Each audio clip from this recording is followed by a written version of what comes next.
Hai dan selamat datang. Hari ini kita nak bincang satu benda yang sangat penting. Apa jadi bila ekonomi hilang arah tuju moral?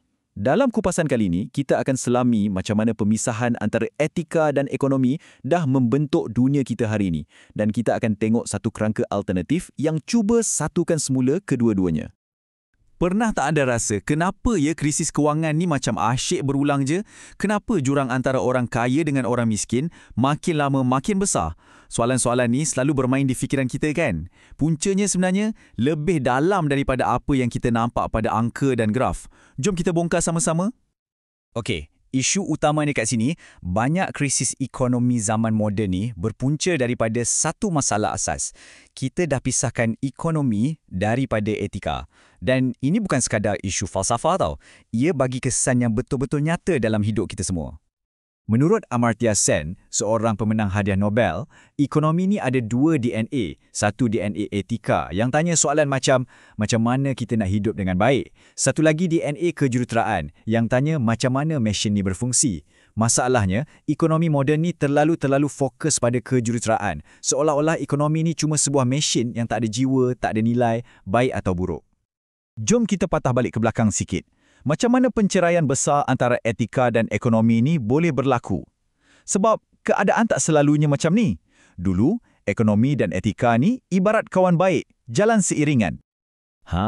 Garis masa ni tunjuk dengan jelas perubahannya. Dulu, pemikir hebat macam Ibn Khaldun dan Adam Smith sendiri nampak ekonomi ni sebagai sebahagian daripada falsafah moral. Ia berkait rapat dengan keadilan, kesejahteraan masyarakat. Tapi, masuk je abad ke-19, fokus tu mula beralih. Orang macam Walras dan Marshall lebih sibuk dengan logistik, dengan mekanismanya. Kemuncaknya pada abad ke-20, bila tokoh macam Samuelson dan Robbins secara rasminya jadikan ekonomi ni satu sains kuantitatif yang neutral. Maksudnya, etika dah tak relevan.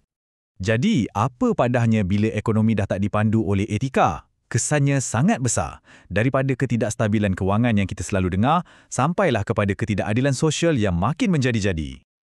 Okey, jom kita tengok satu konsep utama dalam ekonomi konvensional, keoptimuman Pareto. Bunyi macam canggih kan? Tapi secara mudahnya, ia kata satu sistem tu cekap kalau kita tak boleh nak tolong seseorang tanpa merugikan orang lain. Nampak macam logik, tapi ia utamakan kecekapan lebih daripada keadilan.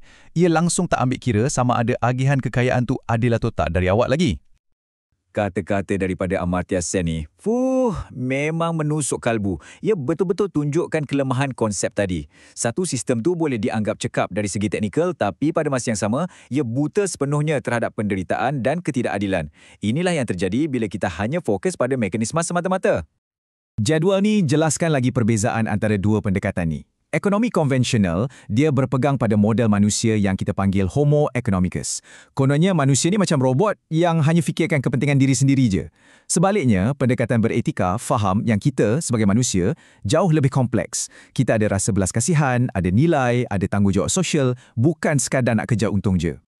Jadi, kalau sistem sedia ada ni ada masalah, apa alternatifnya? Nah, di sinilah kita akan terokai ekonomi Islam.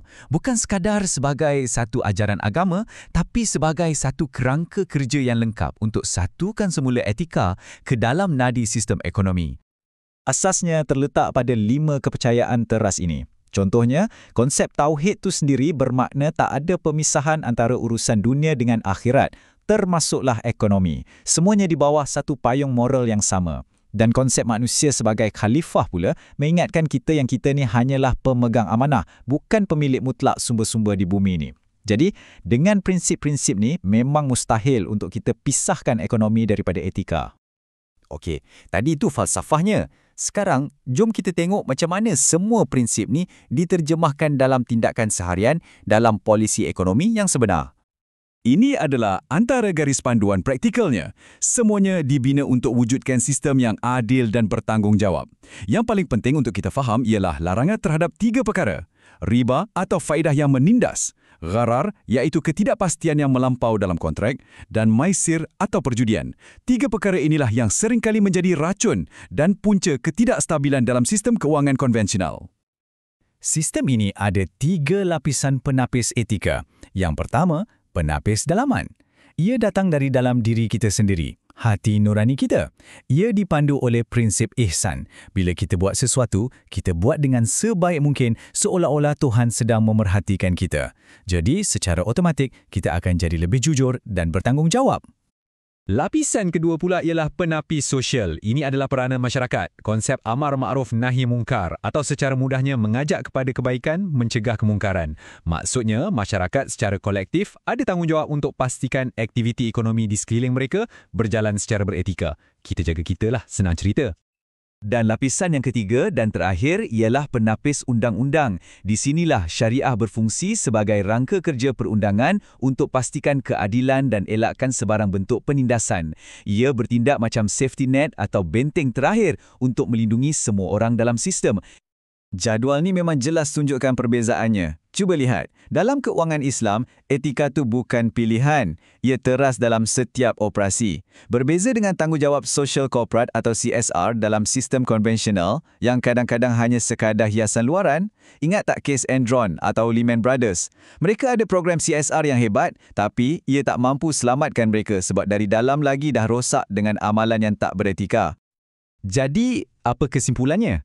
Sebenarnya perbincangan kita hari ini bukan hanya tentang satu sistem lawan sistem yang lain, tapi ia tentang satu keperluan yang universal, iaitu untuk kita suntik semula etika ke dalam perbualan ekonomi, tak kira apapun latar belakang kita.